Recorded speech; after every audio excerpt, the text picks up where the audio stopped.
Welcome back to another episode of the Nothin Savvy Sports Podcast.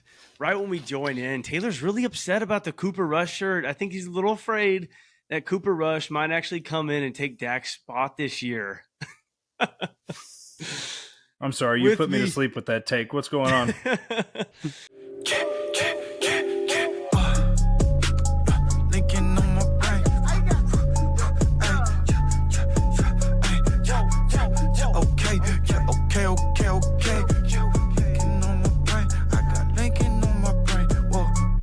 With me, as always, Anthony and Taylor, co-hosts of Nothin Savvy.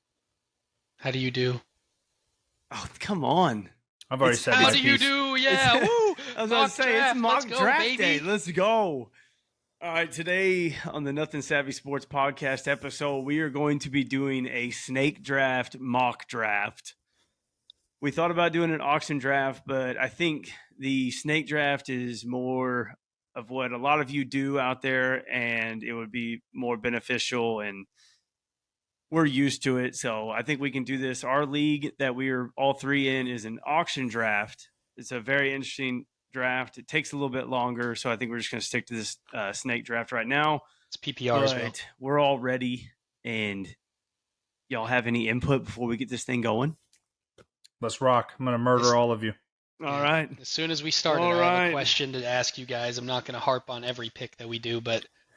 All right. So starting up, we got Anthony as the first pick. I am at the sixth pick. Never been in the middle position. I've always been on the ends. I don't ever really remember being in the middle. It's kind of a tough little position to be in. First spot's a little tough. You get the first pick, but then you don't get to pick again for another, what is it? Almost, it's more than 11. It's almost like 21 picks or 23. 22 picks, 21 picks. And then Taylor is at the end. Usually people like those positions. You have to wait the whole first round, but then you get a back-to-back pick, almost a guaranteed back-to-back of what you really want out of your first two picks. So we are going to start this draft, get it knocked up. We got quarterbacks. We're not getting Dude's got babies on the brain. I'm sorry, man. My baby's due in 4 days, so that's all I can think. We got one. Then you don't need to be knocking anything up right now. No. We got we're picking one quarterback, two running backs, two wide receivers, a tight end, and two flexes and 5 bench spots. So let's get it going.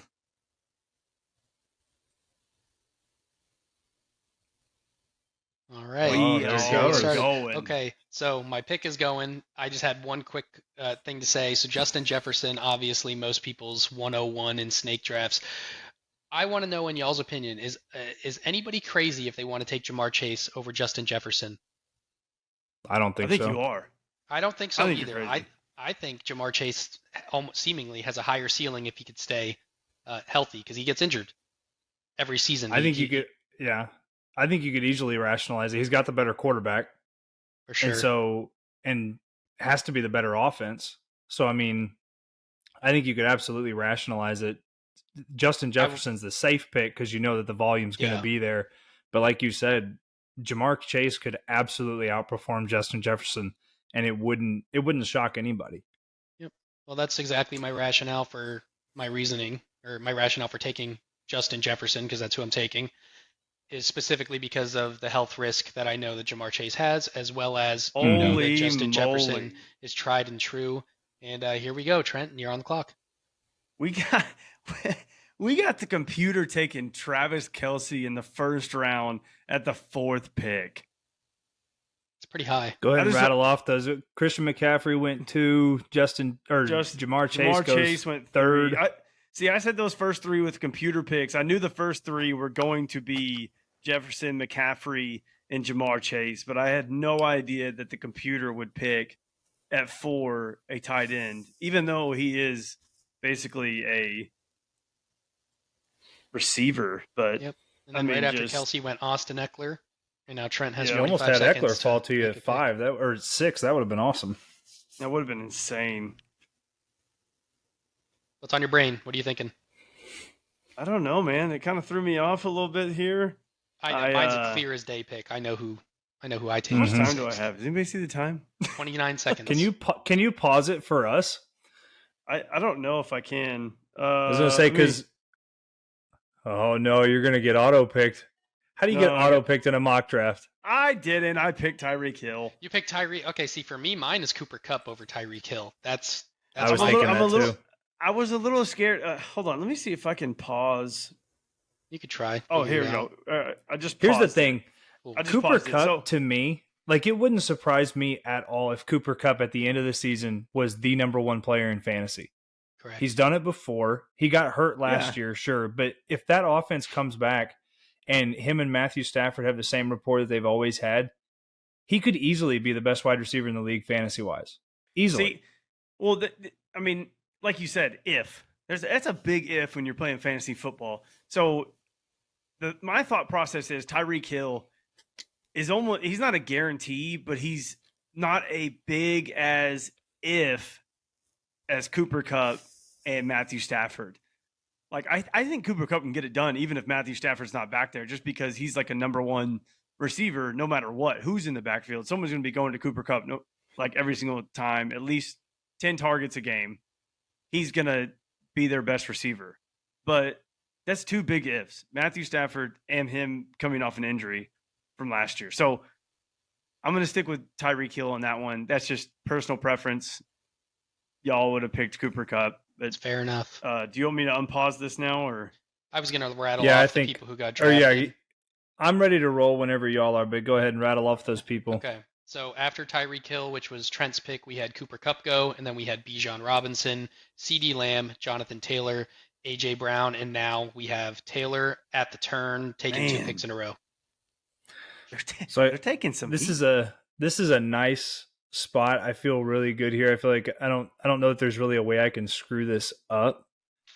So my thinking is I could go Stephon Diggs, who I think is probably who I would have the highest rated out of everybody that's on this board right now. But seeing as I'm going to make 2 picks here, and then I'm going to have to wait 22 picks to make my next one, I really want to get running backs that I think are going to get a lot of the workload for their teams. Ooh. And I think the 2 running backs that I like the most right here are going to be this fella here. Oh, wait, you've paused me, so I can't do anything. Oh, okay, here, I got you. So we're going to go ahead and snag Nick Chubb. Love that pick. And Josh Jacobs. Pick. Ooh, Josh Jacobs. Okay. So Saquon Barkley scares me. He's got all the injury issues. Who knows what's going to happen with that Giants offense? And then Derrick Henry, I am of the opinion that he has ran all the tread out of his tires. And last year was just the beginnings of the end for Derrick Henry. I'm avoiding him at all costs in drafts this year. For sure. Nick Chubb, I'm excited to see. He was already I think he was the running back 1 through at least the first 6 or 7 weeks last year, even in PPR leagues with how much he was scoring. Imagine now with Kareem Hunt gone, what he could possibly do when the Browns are hopefully, having a winning season. And last year they kind of fell off at the end, but imagine him catching the ball. It's going to be crazy. Did the Browns pick up a running back after they got rid of Kareem Hunt? Maybe in the draft, but nothing I was going to say, if they did, it was late enough to where you're not really worried about it. Okay, I thought they picked up like a trade or something, but so they got Elijah Moore, receiver, but that might have been it. Yeah.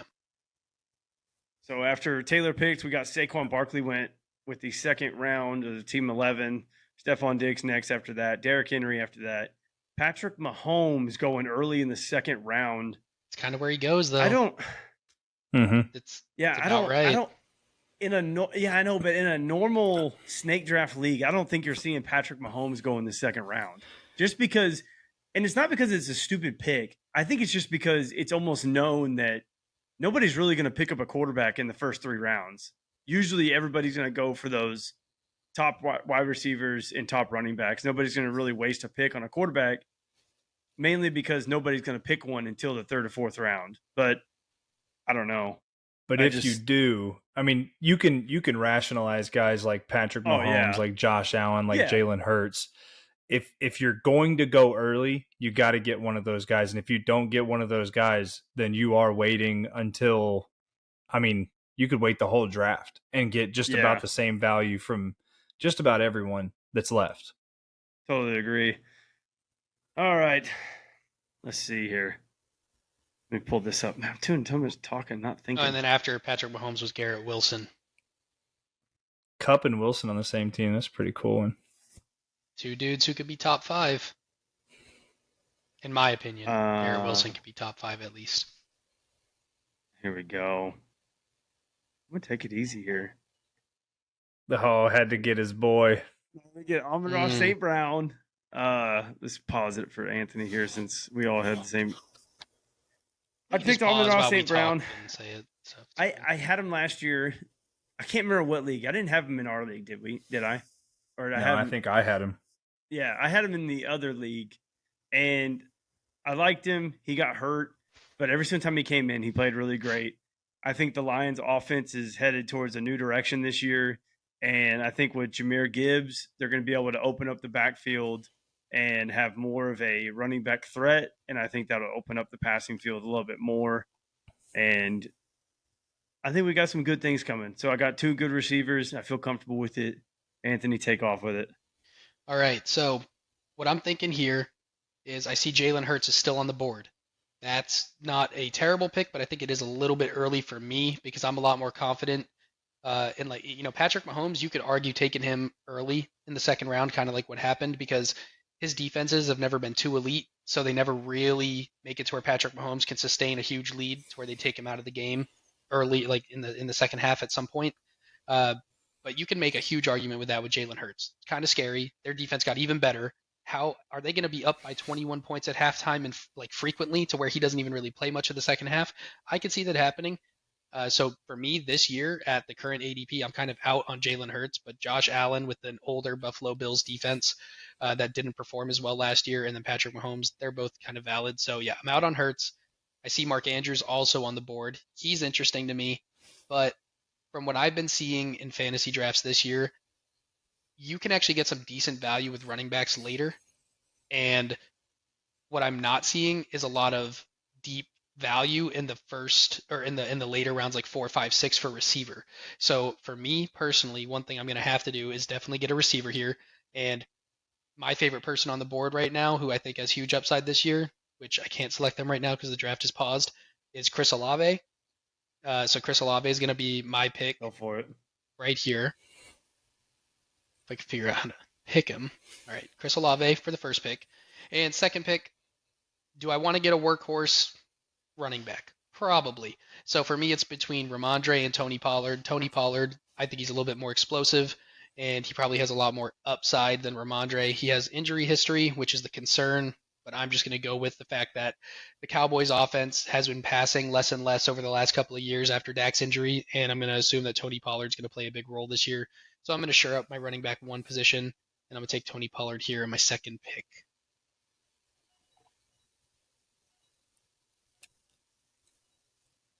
And after my pick went Mark Andrews, T. Higgins, Ramondre Stevenson, and Travis Etienne.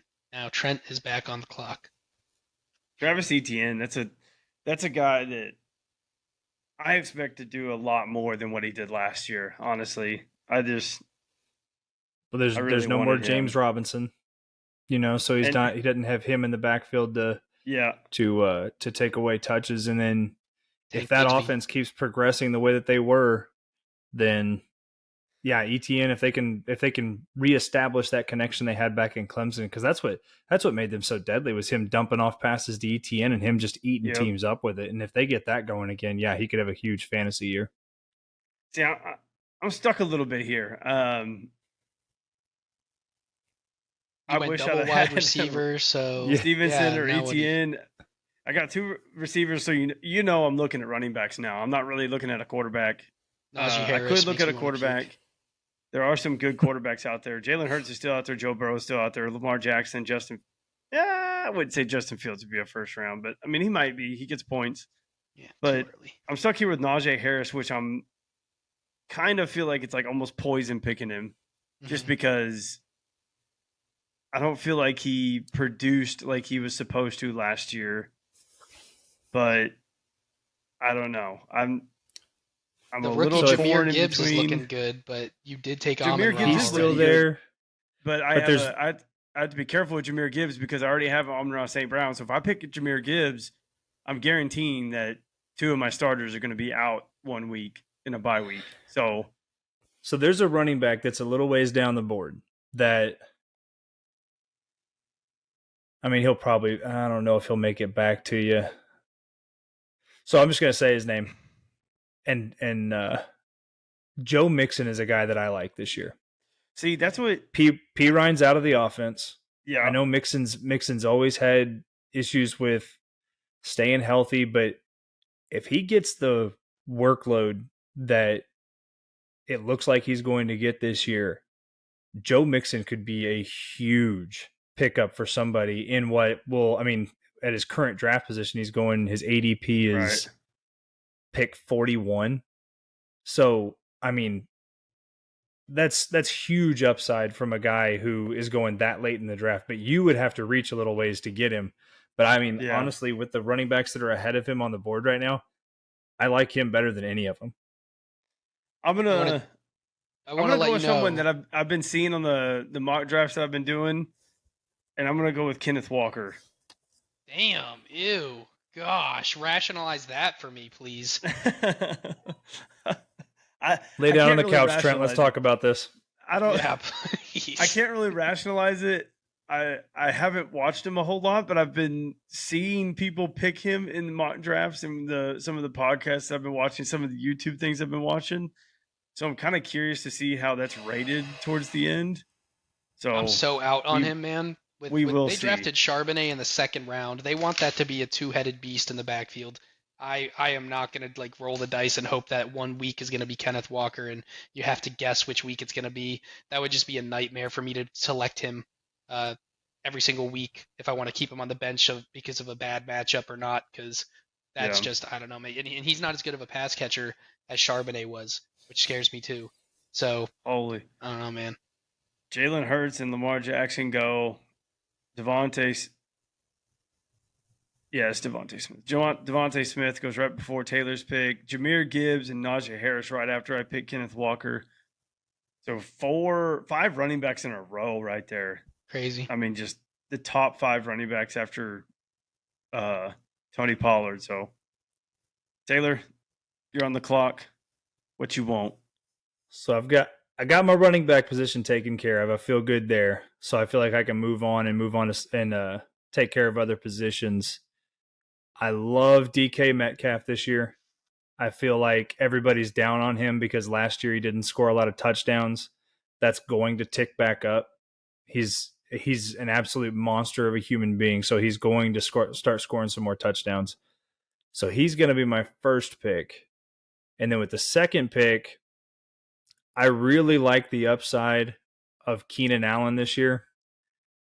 Being in that offense with a guy that I'm very familiar with, and Kellen Moore, they're going to throw the ball a ton. This is a chance for Justin Herbert to really come out and shine and have his, a ton of passing yards. And if he's going to do that, Keenan Allen's going to be the guy that gets a lot of those looks. So I'm very, very happy with those first 4 rounds of having 2 what I feel like are stud running backs and then having 2 very, very solid wide receivers to go as well. Are you not afraid of what's his name? Mike Williams?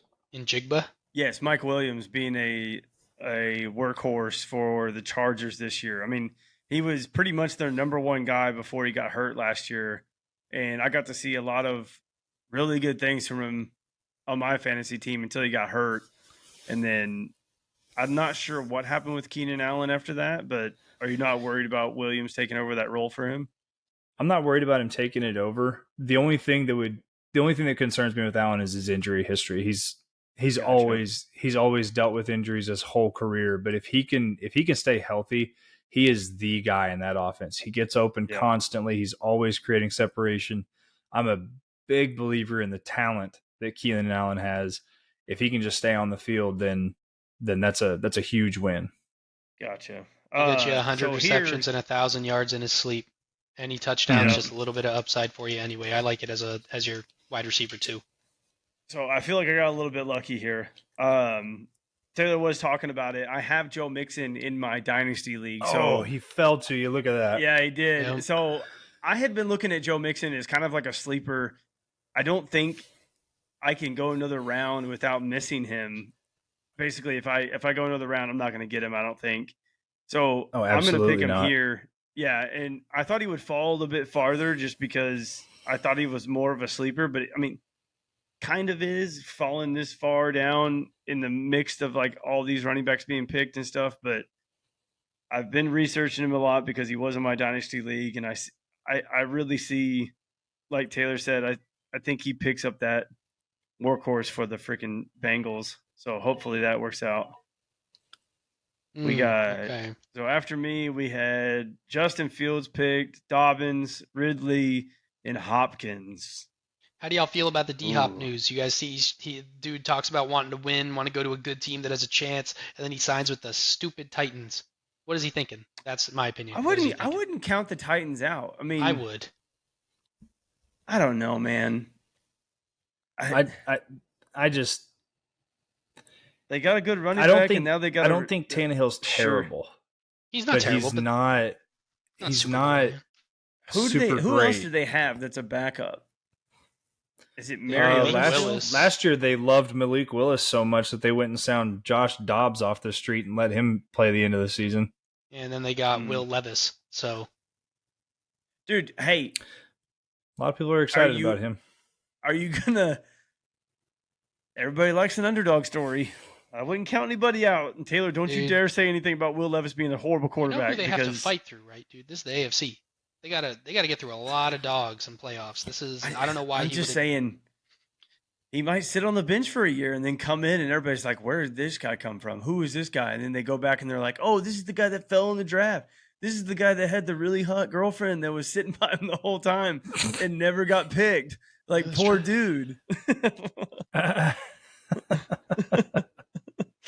But I mean, hey, all right, Anthony. Okay, you are on the clock now. Okay, so this is the part of the draft that sucks about being on the ends. Right now, I'm looking at, do I want to get a quarterback with upside? Taylor was already talking about Keenan and the upside he sees there. I see upside in Justin Herbert. Last year, he had plenty of 300-plus yard games. He was doing okay. But he just kept doing a lot of dump-off passes to Eckler for small gains, and then Eckler was super efficient on the ground. And just in general, he didn't have a lot of passing touchdowns like you thought he would normally. So it was a little bit odd that he didn't do very well in fantasy. So I think his draft price is deflated, and the only place he can go is up. I think he's going to outperform his ADP. So I was debating if I want to take a quarterback here. I think they're so valuable nowadays. It's not like fantasy from 5 years ago. I think I need to take one. So I am going to take Justin Herbert with this pick just to shore up that quarterback spot so I don't have to think about it and do waiver wire stuff throughout the year. And now here's another issue for me. I am really in on Kyle Pitts this year. I know they didn't get a QB upgrade. They just have Desmond Ridder, but he has also been deflated. And some stats that have been coming out, tight ends, they normally take until year 3 to develop. Not like, receivers who get the year 2 breakout. For tight ends, it's year 3. This is year 3. He had one of the statistically best rookie seasons as a tight end ever, and people just overlooked it because of the touchdown stuff. What do you have, 1 or 2 touchdowns his rookie year? So everyone just kind of threw him out on the wayside. And he didn't even have passing quarterbacks really in that year. Now he has Desmond Ridder, who showed he was okay. He was decent enough to get him the ball. They have Drake London still. I like Kyle Pitts, but this is my dilemma: is it's a huge reach. What would you guys do in this situation? Do you think you reach because you need to get your guys when you're on the ends? I tell you what I would do. I would pause Anthony quick. I would pause Anthony quick while we analyze this. I forgot he was unpaused. How much time do you have left? Like 2 seconds? 30. I do not want you to take Kyle Pitts because I was really hoping he would fall to me because I'm like you. I think he has a ton of upside this year. I think that look at him. He's going this late in the draft. He's going after George Kittle. He's going around the same place that Dallas Goedert is. Yep. I think the talent's definitely there. We've all seen it. Like he's unreal athletically. And so like you said, if year 3 comes around right now and he can have that breakout season where he just tears it up and is all over the field like we know he can, then yeah, this is going to be a huge year for Kyle Pitts, and I would rather be the guy that has him on my team. Yeah, Kyle Pitts is falling tier 2 at number 5, right under George Kittle. So it goes tier 1, Travis Kelce, Mark Andrews, T.J. Hawkinson, George Kittle, and then hits tier 2, and then Kyle Pitts, Dallas Goedert, and Darren Waller and Pat. Oh, I'm not even going to try to pronounce that last name. But I'm also really big on Terry McLaurin. I've always been a big Scary Terry fan, and so I would have a hard time passing up Terry and going with Kyle Pitts. But it's like you said, he's not going to come back to you. Kyle Pitts is going to be long gone by the time you pick again. And so if that's a guy that, and that's one of those things you have to do in fantasy, is if that's a guy that you're like, no matter, like you've got your sticky note like Kevin Costner did, Kyle Pitts, no matter what. And so you gotta figure out a way, like right now, he's not coming back to me. If I don't take him now, he's gone. I got to take him. So I am going to end up punting on it. I do think Kyle Pitts would be a great pick here, but this is why we do mock drafts, so you could see what it's going to be like in certain positions. This, for anybody who's listening, who, if they already for some reason know where they're going to be drafting from, at pick 1, if you don't for some reason reach on Travis Kelce or take Mark Andrews at the beginning of the 3rd round on the turn pick that you have, you're going to have to punt tight end, because the ADPs, they really fall off. I'll list a few people. So after George Kittle and Kyle Pitts, who are still on the board right now, and I'm not going to take them, you have Goddard, who's going to be gone before your next pick. You have Darren Waller, who's going to be gone before your next pick. And then your next time that you could probably draft and get someone is going to be Pat Freiermuth, Evan Ingram, David Njoku. Not bad players, but you are going to have to punt all the way until your 6th and 7th round pick. At which point, that's when tight ends, they start to become more inconsistent, and you're better off drafting 2 tight ends and being able to play matchups and hope for anybody to just have a really good season. So that's one of the pitfalls here at this pick. So everybody be aware of that. And yeah, I'm between Terry McLaurin, Dameon Pierce, Miles Sanders. So I know a lot of people don't think Miles Sanders is going to do well. I wouldn't say that he's not going to. And then Dameon Pierce, he's an interesting one because I had him last year. He lost gas at the end of the year. Not sure what's going to go on there. And he would shore up my RB2 spot. So I think I honestly might be leaning toward Dameon Pierce. So if Trent unpauses the draft, I think that's probably who I'm going to take is Dameon Pierce. I'm going to assume that Miles Sanders 25 seconds. Yeah, might share with Bryce Young. So yeah, I'm going to go Dameon. I was wondering if you were going to take a running back. I was like, you might run into a bit my top of a problem 5. Now I'm there. just at flexes and tight ends, so I'll take that. Anyway, after that went Terry McLaurin, George Kittle, DJ Moore, and Jerry Jeudy. So I was wondering if George Kittle was going to go soon. I was like, that guy's not bad. Like him to go that kind of late is. I feel like that team right there. They don't have a single running back on that team on team 3, but. They got some pretty good receivers, a good quarterback, and a tight end. I guess we're just gonna. And he went with the old Bengals duo with Jamar Chase and T Higgins. Oh, good gosh, that's gonna be. He's just gonna get every pass that Joe Burrow throws is gonna be his. So, I'm debating on what to do here. I kind of want to get either another receiver or a tight end, but I'm a little worried that if I wait one more round, I might miss out on my duo that I want. Your quarterback wide receiver duo you're trying to put together? Yes. And who is it? I'm a little worried that I might lose Tua. He wants to. And I know we're not. No. I know we're not big on Tua, but I might try to stick it out since there are some. Oh, there's no way he's not going until round 7, dude. 7 or 8. So fine. Since we don't think Tua's gonna go, you're gonna scare yourself into taking a bad pick. Mm-hmm. No, right? God, I kind of want to grab. You know what? Are you about to screw your brother over? No. What do we got here?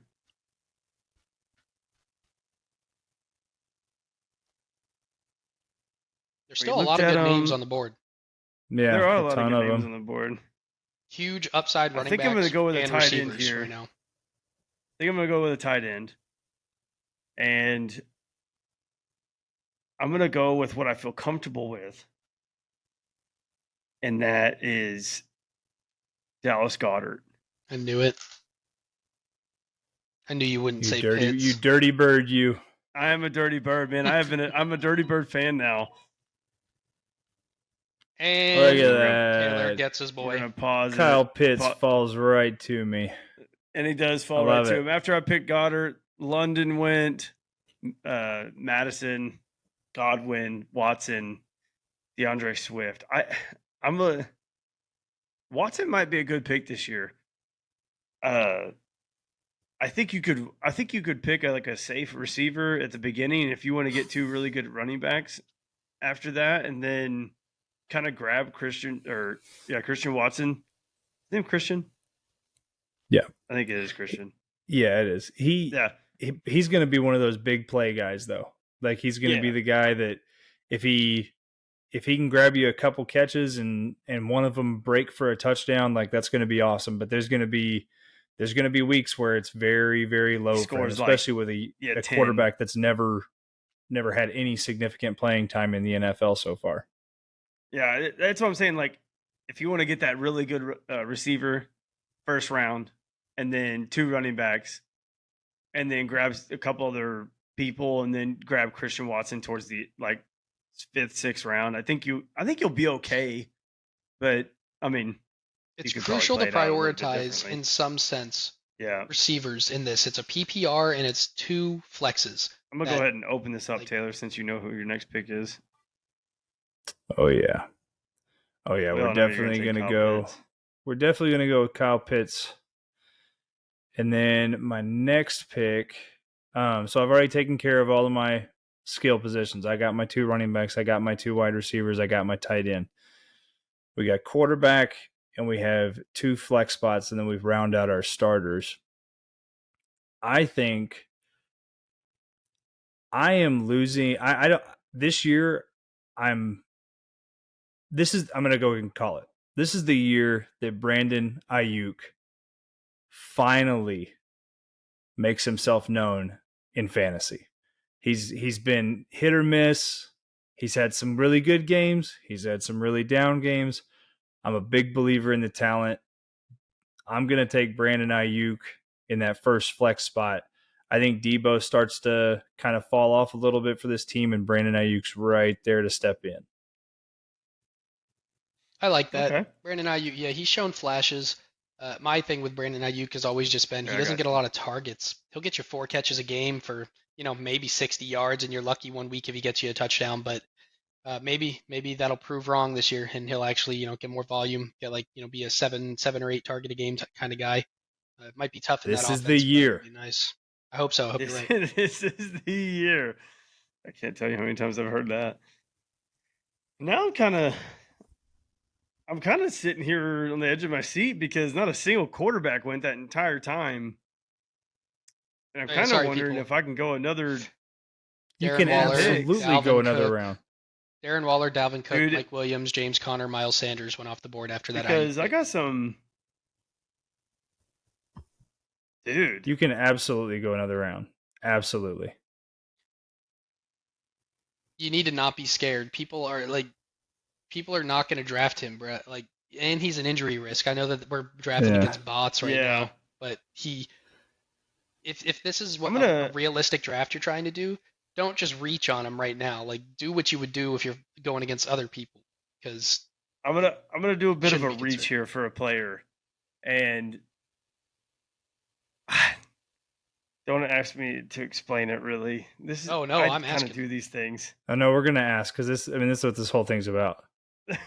So I'm gonna go ahead and go with Deontay Johnson. No, that's not a reach, man. He's great. Great. So pick.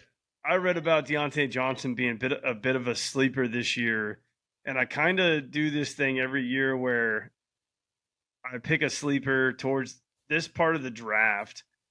And this is kind of part of the draft where I do a little bit of my sleeper work. I think this is kind of the area I picked Deebo Samuel one year and got extremely lucky with him. I mean, I couldn't explain how lucky I got with Deebo Samuel that year. I think that was the first year that I won the championship 2 years ago, and I had like Cooper Kupp. I can't remember my second receiver, and then I had Deebo Samuel as a flex, and he was scoring like 20 points a game, and so were both my other receivers. So like, I don't know. I feel a little bit comfortable with Deontay Johnson. I think I have a jersey card of him as well, so there might be a little bit of a biased on there, but I think he's going to do good this year. I think he's going to be a big step up. But I don't think that was a reach at all. I mean, you look at the other wide receivers that are around that same area: Michael Pittman, Marquise Brown, Christian Kirk. I mean, the only one that's right there right now that I would probably want over Deontay Johnson is Mike Evans, and that's just he's been a 1,000-yard receiver since he came into the league, and I don't think that's going to stop. But Deontay Johnson can absolutely get a ton of targets. He's always open. He's had the drop issues in his career, but he's a super young receiver. He's super talented. He can definitely get it done for Pittsburgh. Yeah. The only reason I call it a bit of a reach is because he's a tier 5 receiver and he's ranked 34 on Fantasy Pros. So I thought he'd be kind of a reach, but also I read that he's kind of a sleeper this year, along with some other guys that he's just tremendously valuable at this range. Yeah. That you get him as a flex player and he could end up being, a fringe, really good top end wide receiver 2, low end wide receiver 1 if he actually gets the receptions that we think he will this year and, kind of stops the drop issues, but he's dropped balls his whole career, so that might not happen. But anyway, after Anthony, that, it was Cam Akers, Trevor Lawrence off the board, Tyler Lockett, and Rashad White. Cam Akers can get out of here, all right? I know you hate him now. I can't even believe that he was picked right after my pick. He's so Cam cheap Akers this year. I don't even want to see him play next year. That's how upset I am with this guy. I kind of like him this year too. Yeah. Yeah, go for it. You go for it. He's Trent. I told Anthony the same thing. There are certain players that I will never pick up again, and it's not because like I'm just like, oh, they're gonna be bad. No, it's because you did me wrong, and you did me so wrong. And Saquon Barkley's one, and Cam Akers is another. Saquon Barkley literally cost me my year 1 year because I kept him, and he was like a first or second round pick or whatever, and cost me that. And then Cam Akers, I pick you up second round, and you didn't even start. But I don't know. Go ahead, Anthony. All right. So, what was I going to say to you? I was going to say something to you about Oh yeah, what do you think he's going for in auctions right now, Cam Akers? You paid like $32 for him last year, I think. Dude, I don't know. I wouldn't pay $1 for that fool. Okay, well that's fair. He's going for $8. That is a bargain. I would throw that at him 100%. All day, especially because he might be the workhorse. Anyway, no, you can unpause. I was just gonna ask you that straight up because I already know exactly who I'm picking at this right here. Taylor already kind of mentioned it a little bit. I'm going to pick him as my second pick, but first pick, I'm going just high upside Marquise Brown, hoping that he doesn't get injured and Kyler Murray comes back healthy, and he loved throwing it to him whenever D-Hop was out of the lineup in the first 6 weeks last year with his suspension. So they have a good rapport, and I know that if they're both on the field at the same time, in a struggling offense and a struggling defense and a bad team that's going to be down all the time, he's going to get peppered with targets. So I'm just banking on him. High upside flex pick. And then also, like I said, Taylor mentioned it, Mike Evans, 1,000-yard receiver every year of his career. He's a deep threat every week. He's literally going to be my second flex. You know who his quarterback is this year? He'll catch an 80-yard touchdown bomb at least 3 times this season, like he does every time. Baker can get it there. Baker has supported 2,000-yard receivers before. People forget that Baker back in 20. You know what? What was that? 2020? Whatever year that was. Baker Mayfield, Jarvis Landry, and Odell Beckham Jr. both had 1,000 yards that year with Baker Mayfield as their quarterback. You know what I forgot? It's not out of the realm of possibilities. I forgot that Johnny Manziel was bailed out millions of times by Mike Evans. So 100%. He's a freak. Oh yeah, I could believe it that Baker Mayfield goes out there and just starts throwing balls up in the air, and Mike Evans just runs under him. I forgot that he doesn't get a ton of separation. I used to argue that all the time about Johnny Manziel, that if Mike Evans wouldn't have been on that team, he wouldn't have been that great. But I mean, Johnny football is Johnny football. That's just wrong. It probably is just wrong, but I'm not a huge fan of Johnny. But anyways, don't tell anybody that. I live in College Station. Oh, they know. It's done for you. Let's see here. So I'm coming up here. Sorry, I know you think I'm trying to clown you, but I'm pretty sure Tua gets back to you again. That's what I'm starting to think. I think you're pretty safe. I think you're pretty safe snagging one of these guys up here towards the top half. I really want this running back just because. I know exactly what you're talking about. Dude, okay, so your brother hasn't drafted a quarterback, and Team 7 hasn't drafted a quarterback. Neither of them is going to take Tua over Deshaun or Dak Prescott. Yeah, in my opinion. I mean, you're good. I'm thinking about this running back, but there's a lot of other things that are going on with this running back. There's another receiver that I want that is up there, and he's a bit of a sleeper. But I think we're going to go ahead and take this running back, take the risk, just because the dude's an absolute workhorse, and I think this team isn't going to be as bad as it was last year. And we're going to go ahead and take Alvin Kamara. Okay. Fair enough. He got his. And I know he's a bit of a risk with the legal aspect he's got going on with him right now. I had a guy offer me Alvin Kamara for Joe Mixon in our Dynasty League, and I was like, oh, no brainer. And then I went and I was like, wait a minute. Why would anybody be just giving up Alvin Kamara? And then I went and looked it up, and he's got some legal issues going on. I haven't really checked on anything recently, so I don't know what's going on with him, but he came to a deal with the guy, 150 grand, I think he paid the guy, and so he's no longer in any legal trouble.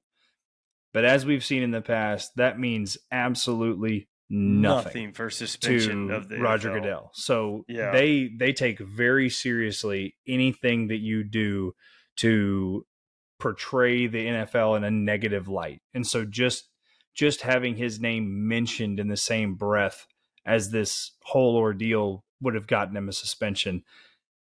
I think the bare minimum for him is 3 games. And I mean, I could easily see it being 4 or 5 too. I mean, Goodell, not that he deserves it, but Goodell is, he does whatever he wants. He's king of the NFL. He's czar of the NFL. He'll do what he wants. And we saw it happen with Zeke. But I mean, granted, that was against a woman, so maybe he was judged a little bit harsher. But and even that was though closer to the she was obviously lying. They had evidence that she was lying, and still Goodell was like, nah, that still looked bad. So sit for 6 games. But yeah, we'll see how that all pans out for him. My guess is 2. I mean, I'm gonna go lenient. I didn't pick Alvin Kamara quick there, so I mean, he could sit on the bench for 5 games and still come in the at the end of the year and still do great things for me. But yeah, go ahead, Taylor. Got your next 2 picks up. So I'm torn because let's see, I've got 3 wide receivers, 2 running backs, and a tight end. I like Jahan Dotson this year. I don't know what it is about the Commanders' wide receivers. I like him. I think Jahan Dotson's very, very talented, and I've been a huge Terry McLaurin fan. I also like Jordan Addison. I think he's in a really good position this year. I'm not saying that he's going to put up Justin Jefferson numbers because there's only one Justin Jefferson, but he's basically in the role that Justin Jefferson stepped into when he had his breakout rookie year. I mean, he's coming in as a number 2 rookie wide receiver opposite a bona fide number 1 for that team. He's not going to draw the attention. Justin Jefferson for sure is. And then they still have to worry about TJ Hawkinson too. KJ. And KJ Osborne. That's the only thing that makes me kind of balk at Jordan Addison a little bit, is that there is KJ Osborne there, and he does have the history with the team, and KJ Osborne's a legitimate fantasy option. He's good at times. He can put up some real numbers. And so that could force Addison more into a wide receiver 3 role, but I think he's a very talented wide receiver, and he could absolutely be trouble for defenses if they're paying too much attention to other guys. I'm definitely going to grab one of those guys. And then, we're just going to... Thinking about QB yet or no? No. Once I get past the tiers, so to me, tier 1 is Josh Allen, Patrick Mahomes, Jalen Hurts. And that's it. And then after that, it's like Lamar Jackson, Justin Herbert, and Joe Burrow. After that, I'm punting the position entirely. If one of those guys doesn't fall into my lap, then I'm just going to wait till the end and snag somebody that I feel like has good wide receivers and could have days where he puts up some good numbers. I actually think I'm going to go with both of these wide receivers that I was just talking about here. I'm going to go Jordan Addison and Jahan Dotson and give myself 5 wide receivers.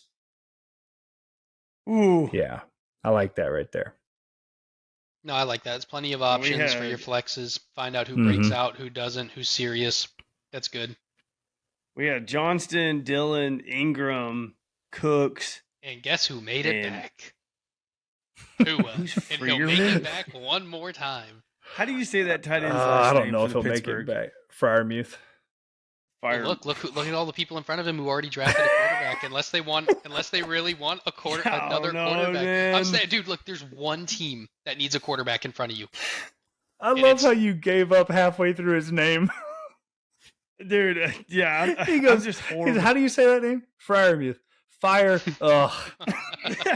Dude, I can't do it. When I look at it, if you told me to say Freiermuth, I would be like Freiermuth. And then I looked at it and I was like, nope. I cannot look at it and try to say it because my mind's going to try to say something else. But I don't know. I feel like I really like the duo, but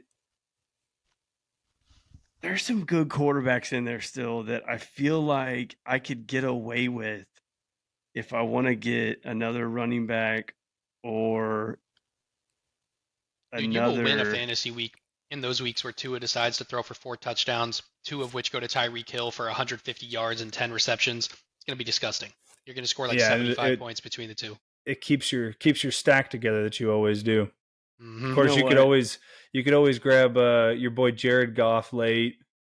Kenny Pickett's available late. I mean, there's a lot of people you could stack, but Tua is obviously the better option of those guys. But like I said, like you were saying, once you get to this section of QBs, it's kind of like, I mean, they're all going to give you the same thing. Yeah. You're not going to get a whole lot of different from these guys. So take shots on these flyers that you might have a running back go off. You might have a wide receiver go off or a tight end breakout this year. That's the spot to be in.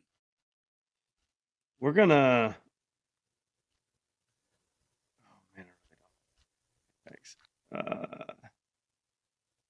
do we have here? I'm gonna take a jump here, a little bit of one, and we're gonna go with. Oof. We're gonna go with. Oh crap! Here we go. Forgot to resume this thing. We're gonna go with Juju here. Oh Lord! And I know that is. And I know y'all don't like it. The last dude picked Dak. There you go, buddy. You're gonna get your Tua unless I take him. Let me tell you why I went with Juju. And I had Juju last year, and then I gave him up. I gave him to somebody else, and then the next time he came around, he beat me. But I don't know. I feel like Juju is going to have some. I feel like he can do something. I don't think he's done. I feel like he's still got a little bit more juice in him. I wanted to pick Gabe Davis, but I kind of saw Gabe Davis as more of a, like Taylor said with Watson, more of like a guy that's just going to go out there and make the big plays. He's not going to be the guy that produces points every single week.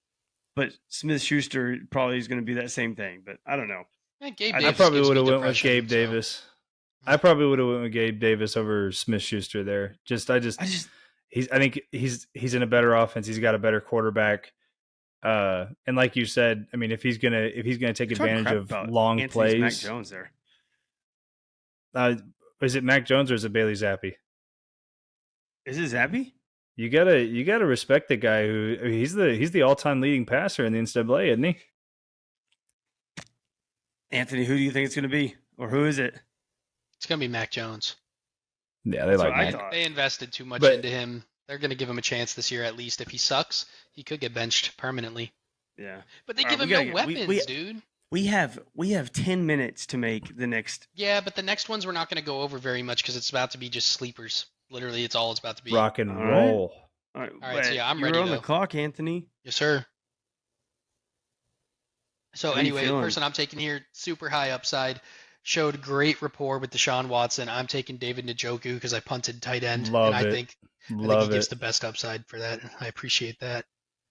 Okay, so yeah, that's that one pick, and now I'm in no man's land. Now, my other person that I think has high upside, he's already getting hyped up. We're not even in training camp. I can't really trust it because the coach didn't change, so I'm not sure. Other people think the same of him, that he's getting hyped up. Antonio Gibson is who I'm talking about. How many times does he have to disappoint people before you give up on him? Kind of like Trent, he gives up really quickly. I'm not going to give up. He's not even technically going to be my flex, so I'll wait 5 weeks, see if they actually use him. They're not going to use him on the ground that much. They're going to use Brian Robinson a lot. But Antonio Gibson, if he's actually given his chance in the receiving game, because he's a great receiving running back, and Ron Rivera respects him, then he's going to be great flex option, maybe even RB2 status. So I'm going to take Antonio Gibson. And the guy that I was, they took him. Oh no! Dude, this is the worst thing I could ever imagine. He goes literally two before me to two guys that already have quarterbacks. And they took Deshaun Watson just so you can't grab him either. Yep, that is so. I was gonna say, the guy who went right after your pick, Anthony. You took Antonio Gibson, Zach Charbonnet. So the reason I like him is I saw a stat the other day where Kenneth Walker, when they put him in on goal line stands last year, I can't remember how many they said he had. He had like 10 or 11 or something like that chances at, on goal line situations to punch the ball in, and he converted one time. And so I think he is much bigger. And so I think Charbonnet was taken by Seattle in the understanding that, Kenneth Walker is going to be our guy most of the downs, but when we get close to the end zone, Charbonnet's coming in and he's going to be the guy to punch it in for us, because we all know Pete Carroll loves to run the football, and he's not shy about having a dual running back system. We've seen it his whole time in Seattle, or not his whole time in Seattle and Marshawn Lynch, but ever since Marshawn Lynch has been gone, that's what we've seen there. And so anybody who ends up with Kenneth Walker, I think you're going to be very frustrated with that fella Charbonnet, because he's going to come in and vulture some touchdowns this year.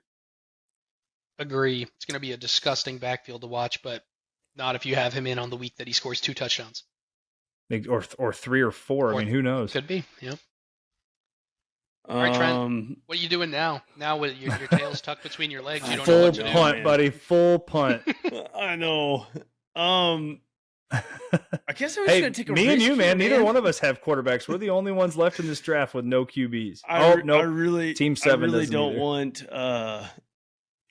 We're going to take someone here that might be a bust, because I think I can still grab someone down towards the bottom that would work out for me. Sure, you can. But we're going to go with. Here, we'll unpause this real quick. We're going to go with Aaron Rodgers. Whoa, 4 quarterbacks in a row right there. Oh, Anthony Richardson went right up to that. All right. Oh, I love this. Shad Penny. So, who are you thinking? I already know I'm going to get Samaje P. Ryan. I think P. Ryan is going to, by the end of this year, be the lead back in that backfield. I think Sean Payton is going to do really well in Denver. And I think Samaje P. Ryan by the end of the season will be his guy. So that's going to be my first pick in this turn here.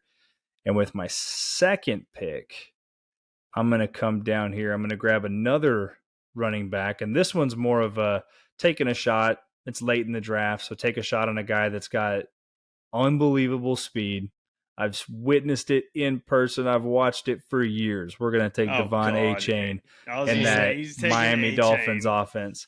That's who I wanted. He's not the lead back right now, but I'm telling you, he has speed unlike anybody else. Well, except for, Tyreek, your boy Tyreek Hill. But I mean, he has that type of speed. And so if he can get loose a couple times on a screen, or if they run a zone and it just hits right, there is nobody touching that dude. And so he's got a chance to put his name up there to get a lot of yards this year and a lot of touchdowns. So I'll definitely take a late round pick on A-Chain on the off chance that he goes off. I like it. Ooh, sniping me. Yeah. Oh my gosh. I need a running back. I got two people I love right now. Hopefully Trent doesn't take any of them. And I kind of feel like I know what Anthony's going to go for. But I like this guy because I had him last year. And he kind of got, I don't know. I like Elijah Mitchell, but he was a little bit off and on. And if Christian McCaffrey is going to be the guy that they think he's going to be, I feel like Elijah Mitchell is just going to be a backup guy the entire time and won't get much done.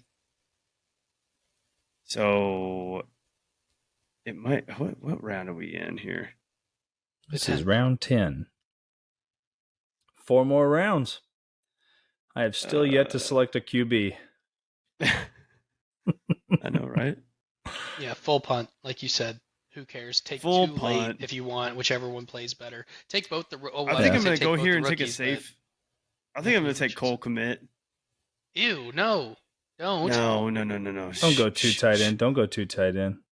Not going to go too tight end. The only way I could see it is maybe Dalton Kincaid, rookie coming into a already explosive offense. He's another guy who could get ignored in that situation.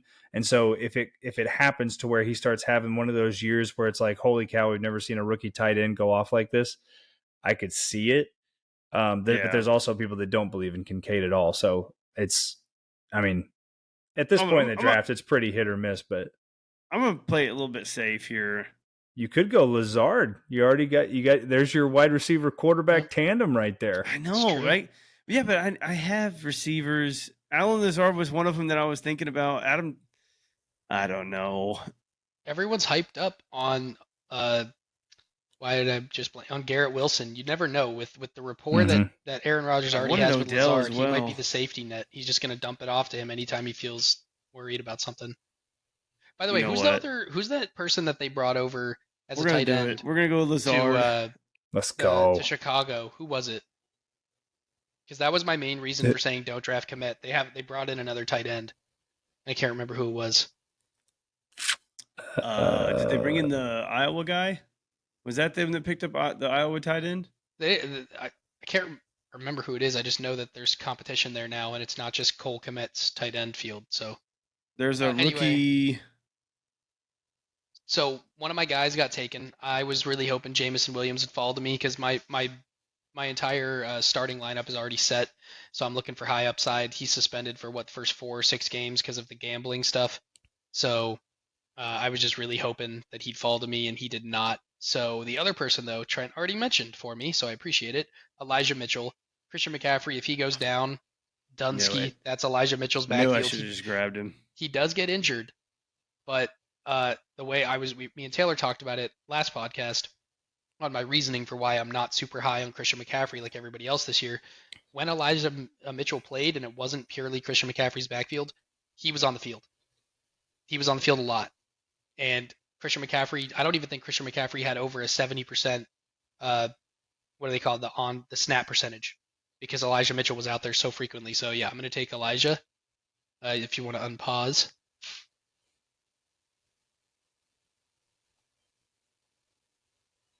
And as I said, chasing upside, so I'm going to take OBJ as well, just because who knows if Lamar's going to end up liking him more than Mark Andrews and is going to pepper him with targets. That's my hope. It could absolutely be one of those things where halfway through the season we're sitting here going, how in the world does Odell Beckham Jr. look like old school OBJ? How does he do this? He's ageless. I could 100% see that universe. I think OBJ's a pretty good. I'm going to be targeting him late in drafts this year, but his name recognition is so high. I don't know if he'll actually make it to round 11, especially when we start getting news out of training camp. He might skyrocket into like the 7th, maybe 6th round, depending on what we hear.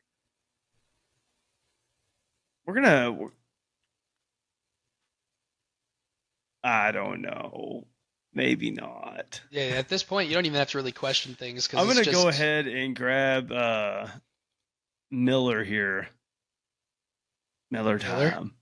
The rookie for the Saints.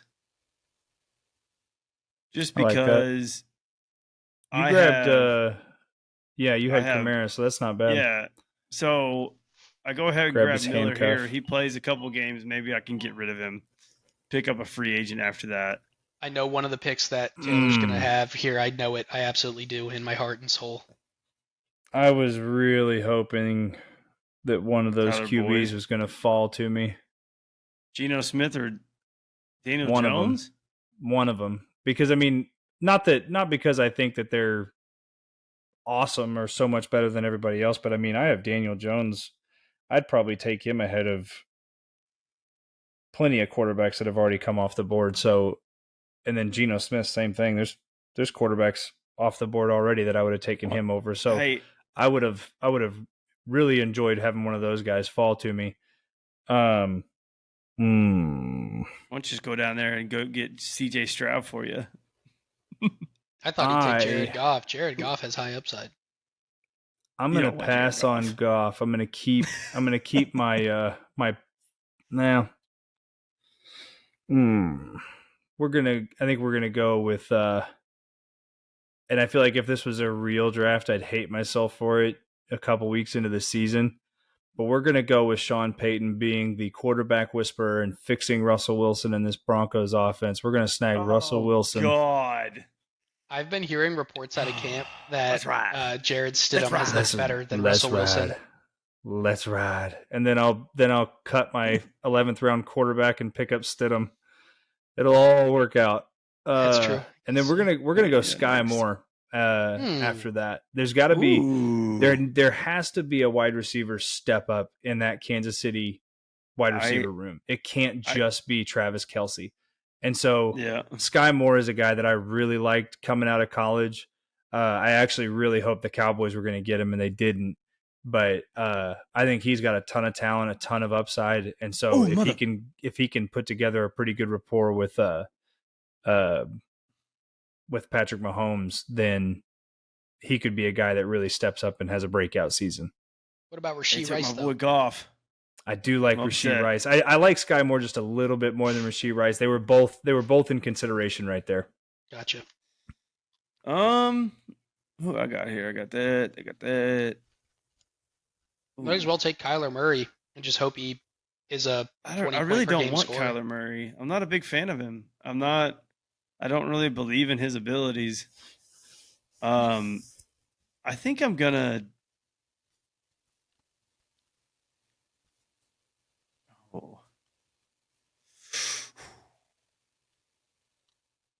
You could go with the opposite bet of me and take Rice for Kansas City.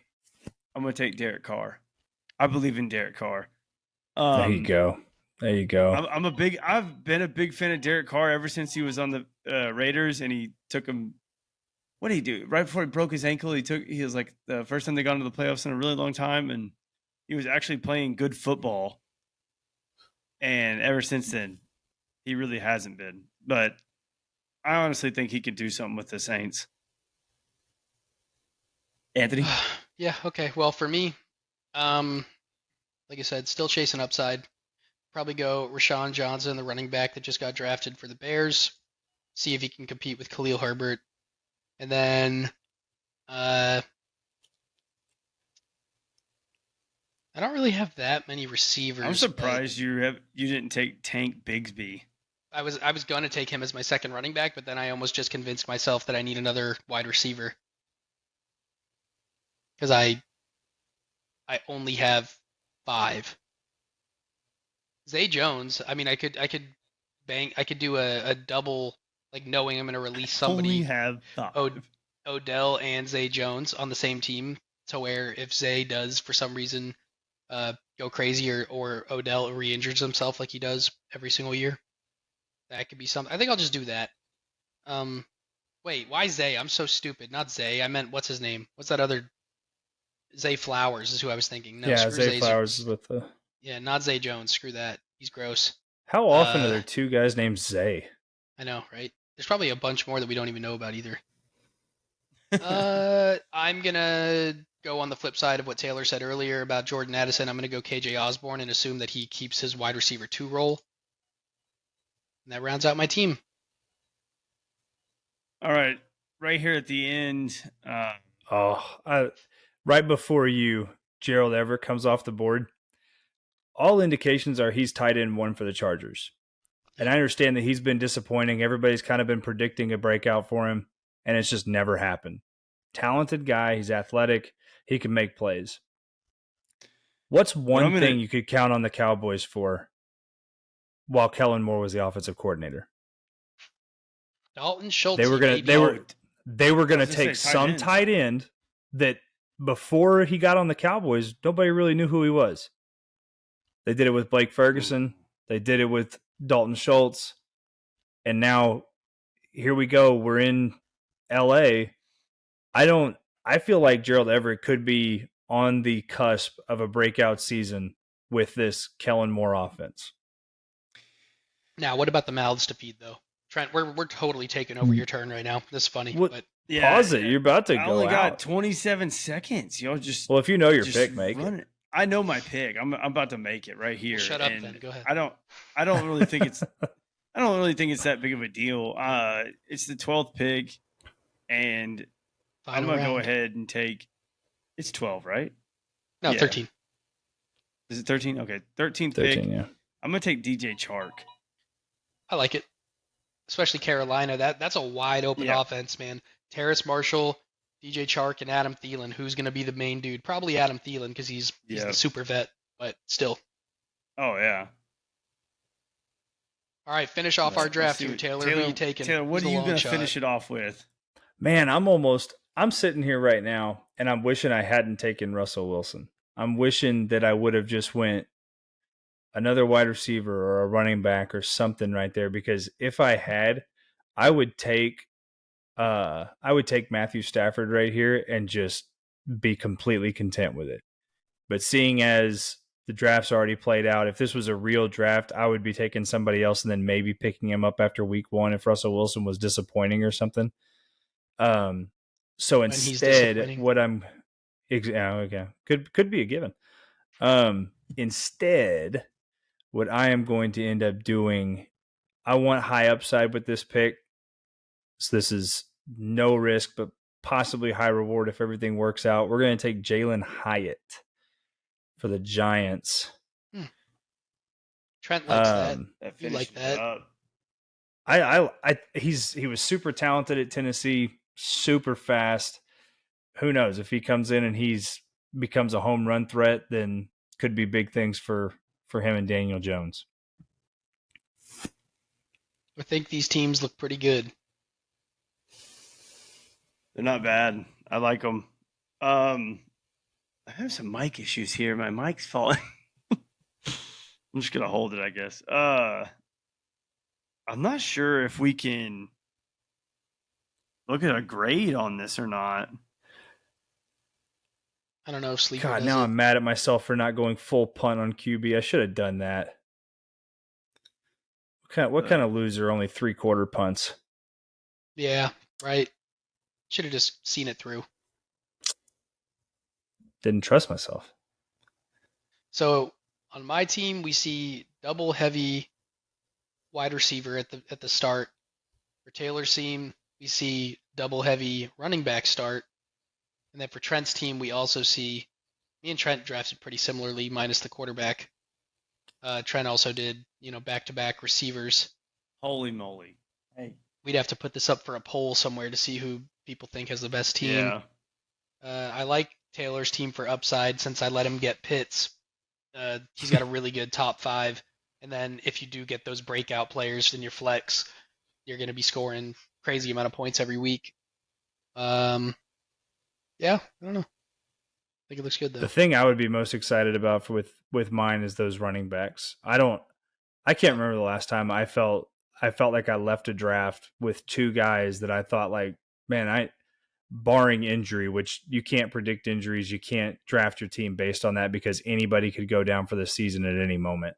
Yep. But barring injury, I mean, I've got 2 guys who are going to get just an absolute bulk of their workload in their backfields and feel totally comfortable with that. I'm very happy with those 2. Yeah, and we'll figure more out on Josh Jacobs' holdout situation in the next few weeks and see what happens there, because I don't see his draft value really tanking or going up too much depending on the news, because I think people think he's going to be there for week 1 no matter what. All right, Trent, you want to wrap us or tell us about how you feel about your team? I'm excited about it, but I don't know. This is not what I wanted. To be honest, I was coming in here I was going to try to do like literally, I was going to get Travis Kelce first and then Mahomes in the second round. I had no idea that Travis Kelce was going to go fourth and then just throw my whole plan off. But like, that's the whole thing about Snake was when I was telling Anthony earlier, you could literally have a whole plan for yourself and it could be a drawn out plan with even backups and you can be on plan C and it's still getting screwed up in a Snake draft. And I was telling him that's what's so fun about an auction draft is that sometimes you get to control your fate a little bit, at least to a certain extent. I mean, you can grab that first guy you want and pay a lot of money for him. And then you can go in and get that second guy that you really want and pay a lot of money for him and then kind of figure your way out after that. But in a Snake draft, you're kind of just like hoping on luck. Like you kind of got to read your guys. Like my other league that I'm in, we still do a Snake draft and I kind of know what those guys are going to pick. And just like in your league, when it was a Snake draft, when there was people left, I knew who Jace Halter was going to pick. I knew who you were going to pick. I knew who Durbin was going to pick. And I kind of played my stuff off that, but like, I don't know. The Snake draft, it frustrates me. I enjoy the auction so much more than the Snake. And I feel like it's more of a draft than this is. But I mean, this is kind of more realistic to the actual draft. I mean, people are picking up people and stuff like that. But I wish people there could be have to like give somewhat auctions of a chance. My first one was last year when I joined y'all's league. And even though my draft went terribly, the customization aspect of it so much more amazing. Like going into a draft room and understanding that you got the 10th or the 11th pick and that you have no chance on getting like, some of the best guys. It's luck of the draw and you have to just base your team around where you can draft with an auction. Literally the sky's the limit. Even if you want to spend $150 for Christian McCaffrey, you could technically do it. Stupid, but you can. You really want to. Yeah. Just nicer that way. Well, the hard thing just about make sure you get your guys. Right. If you've got a guy that you believe in more than anybody else does, it, like Trent was saying, it sucks when you're in a Snake draft. Like if you were a guy who, I'm just looking at the middle rounds here, like let's say you were looking at James Cook and you, for whatever reason, you were like, I've got to leave this draft with James Cook. I believe in this dude. I think the Buffalo Bills are going to give him RB1 treatment. He's going to be the dude in that backfield this year. I'm not leaving this draft without him. You can make that happen in auction because at a certain point, everybody else can be like, no, I'm not spending that money on James Cook, but you are. But like in this Snake draft, you're either going to have to reach really hard for him or you're going to have to get lucky and have him fall into your lap because as the way the list keeps creeping up, people are just going to start snagging people off the top of that board and there's only so long he'll survive on there. I think another cool little like aspect of the snake draft would be to kind of get it to where you can do trades throughout the draft.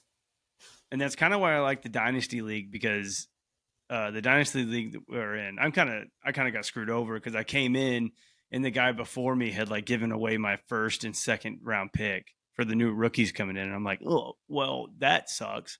But I wish in the snake draft, like you could pick up somebody before somebody that, or pick up somebody down the line that you know somebody else wants and be like, hey, you give me that guy that I wanted and I'll give you this guy. And kind of those just flip flop. I mean, I wish you could do that, but I know that can't. I don't know if that would work or anything like. I don't even know if they do that. Some leagues let honestly. you do trades if you wanted to, like trade if you want the 101 and you have the 110, trade the 110 and like your 610 or something like that for the 101. I think you might have to give more than that, but you know. I mean, you could kind of make it happen in a way on draft night. I mean, I've in our league, I don't know if they did it this past year, but Jace and Keller, they used to have a tradition every single year. Draft night, they would start texting each other back and forth immediately after the draft, and they would work out some trade between the two of them every single night on draft night. They'd done it ever since they've been in the league together. Hey. And I mean, you can kind of do that. I mean, if you take like Anthony's position here, he takes Justin Jefferson number 1. Maybe he didn't really want Justin Jefferson. Maybe he wanted to do something else. He could hit up somebody at the back end of the draft and be like, look, I'll take A.J. Brown and Saquon Barkley for Justin Jefferson. And it's like, I mean, if you were trading those picks, it would make sense in that situation of like, okay, I'd have to give up something to move up to the 1-1. Yeah. And that would be something that would be around that. Yeah. I mean, I looked at it on here and I don't know if this is just Sleeper, the Sleeper website or whatever, but I saw that I could literally change the picks. Like I could click on whoever I wanted on there because I was running this draft or whatever, and I could move the picks around. But I don't know. That would kind of work if two players were like, yeah, hey, well, if I'll ADPs give were messed you. up, it lets you do that. I mean, yeah, we ran into that once, didn't we, Anthony? We did. Yeah, but I mean, yeah, I'm ready for the draft. I've done way more mock drafts than I ever have in my entire life playing fantasy football. You're gonna have the worst team you've ever had. I know. That's what I told her. I was like, I was like, I never do this. This is not me. I don't do this. And now my head is just like, I want this. And this is why I don't do it. I think I did it one year and I was like, oh, I got it figured out. And I think I got last place in our league. And I've never done it since then. I've kind of just like done my research, never did a draft, and then just went in. But it's kind of a weird mind state that you have to be in where you're like you said, you have to have multiple plans. And you have to be super comfortable with just saying like dead plan and not like trying to, oh, maybe I can resurrect it. No. Scrap it. No, it goes in the trash, move on to plan B. Because if you try to scrap it, you're going to screw something up. And that's what I mean. That's where doing mock drafts comes in handy because you can find yourself in a position like you've been in before in a mock draft and you can know exactly how, okay, I know that so-and-so is going to come up later in the draft. I feel pretty good about him, so I can go ahead and snag a running back here. I don't have to reach for the next wide receiver. And that's how you got to play it. Last year in my other league, not ours, because it's a snake draft, I had a plan and I had 2 plans and they both went out the window, like within the first 2 rounds. And I was like, I don't know what to do. And my turn kept coming up because people were moving pretty fast. And I was like, I don't know what to do. I'm so lost right now. So I was like trying to do research. And I literally fell way behind.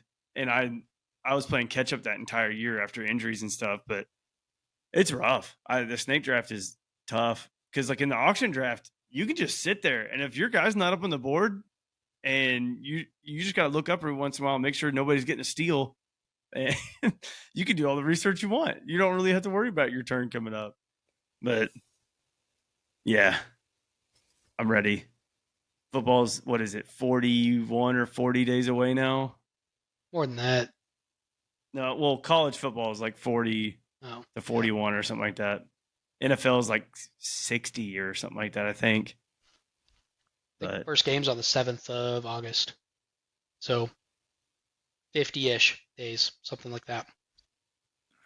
Let's do this. All right. We are well over our cap that I usually hold that math can't be right. 7th of August to July 16th is 50 days. How many days are in July? How many days are in July? 14 more. And then 14 plus 7? I meant September. I didn't mean August. I meant September. I'm sitting here going, what universe am I in right now? July has 60 days in it. Okay, anyway, Trent, wrap us up. Let's get out of here. Oh yeah, we got to. I mean, I'm okay with going over a little bit here. We're getting closer to the football season. Everybody's getting excited. But I mean, we're right here, man. Today was a fun time. I had a great time doing this entire podcast. I really did like the mock draft. I wasn't sure that it was going to be a good thing. Thought it was going to be too drawn out, but I feel like we were able to talk the entire time and really talk about fantasy football. Really enjoying the fantasy football aspect of this podcast. And I think we're going to try to gear towards that just because we know a lot about fantasy football in the Dynasty League and we're in all these leagues. So I think you're going to hear a lot more about fantasy football, and I hope everybody enjoys it. You heard the man, Nothin Savvy. We are out.